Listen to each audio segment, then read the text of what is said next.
Hi. నేనైతే నిన్న, ఈరోజు ఏ రియల్ ట్రేడ్స్ అయితే తీసుకోలేదు. యాక్చువల్‌గా నేను లాస్ట్ వీడియో నాది చూసుంటే గనక అందులో నేను నా రూల్స్‌ని నేను బ్రేక్ చేశాను. డిసిప్లిన్‌గా ట్రేడ్ చేయకుండా స్టాప్ లాస్‌ని మూవ్ చేయడం వల్ల నా ఎస్ఎల్ హిట్ అయింది. టార్గెట్ సైడ్ మార్కెట్ వెళ్తున్నా కూడా నేను చేసిన మిస్టేక్ వల్ల నా ఎస్ఎల్ అయితే హిట్ అయింది. సో, అందుకని నేను ఒక 3 డేస్ లైన్‌గా 3 డేస్ నేను రియల్ ట్రేడ్ చేయకూడదని ఒక పనిష్మెంట్ తీసుకున్నాను. సో, అందుకని నిన్న చేయలేదు, ఈరోజు చేయలేదు. కానీ నేను మార్కెట్‌ని అబ్జర్వ్ చేస్తూనే ఉన్నాను. ఎక్కడైతే నా సెటప్ వచ్చిందా అని అబ్జర్వ్ చేస్తున్నాను. సో, ఈరోజైతే నా సెటప్ అయితే ఈ ఏరియాలో వచ్చింది. కరెక్ట్‌గా ఇక్కడ నుంచి ఎప్పుడైతే ఈ ట్రెండ్ లైన్ అనేది ఫామ్ అయిందో, ట్రెండ్ లైన్ దగ్గర కిందున్న స్టాప్ లాస్‌లు తీసుకోవడానికి మార్కెట్ ఖచ్చితంగా ఎంతో కొంత కిందకైతే వస్తుంది.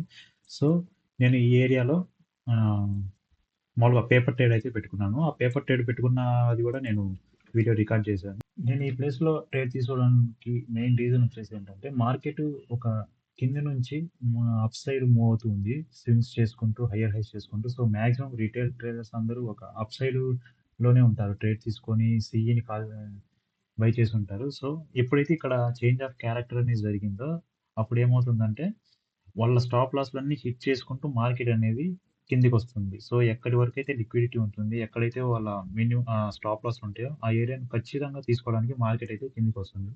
సో, నేనైతే ఆహ్, ఈ లెవెల్ వరకు మినిమమ్ ఈ లెవెల్ వరకు మార్కెట్ వస్తుందని, ఆ లెవెల్ వరకు నేనైతే టార్గెట్ అయితే పెట్టుకున్నాను. సో, మార్కెట్ అక్కడి నుంచి రివర్స్ అయినా అవ్వచ్చు, లేదంటే కంటిన్యూ అయినా అవ్వచ్చు. కాకపోతే మినిమమ్ అక్కడి వరకు వస్తుందని నేను అంతవరకు పాయింట్స్ పెట్టుకున్నాను. నేను ప్రీమియంలో అయితే 40 పాయింట్స్ టార్గెట్ పెట్టుకున్నాను. 18 పాయింట్స్ ఎస్ఎల్ అనుకున్నాను.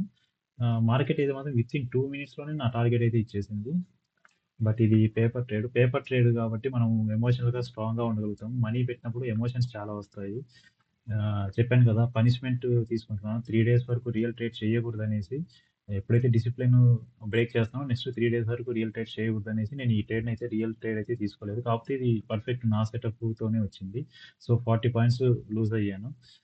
ఆ రిగ్రెట్ అయితే ఉంటుంది. అందుకని ఇప్పటి నుంచి ఎప్పుడు ఇంకా ఫ్యూచర్‌లో ఎప్పుడైనా నేను ఒకవేళ డిసిప్లిన్‌గా ఉండకూడదు, డిసిప్లిన్ బ్రేక్ చేశానంటే ఈ రోజు ఇలాంటి రోజులు నాకు గుర్తు రావాలి. అందుకని డిసిప్లిన్ మెయింటైన్ చేయడానికి మనం ఏదో ఒక పనిష్మెంట్ అయితే ఖచ్చితంగా తీసుకోవాలి. లేదంటే బ్రేక్ చేస్తూనే ఉంటాం రూల్స్‌ని.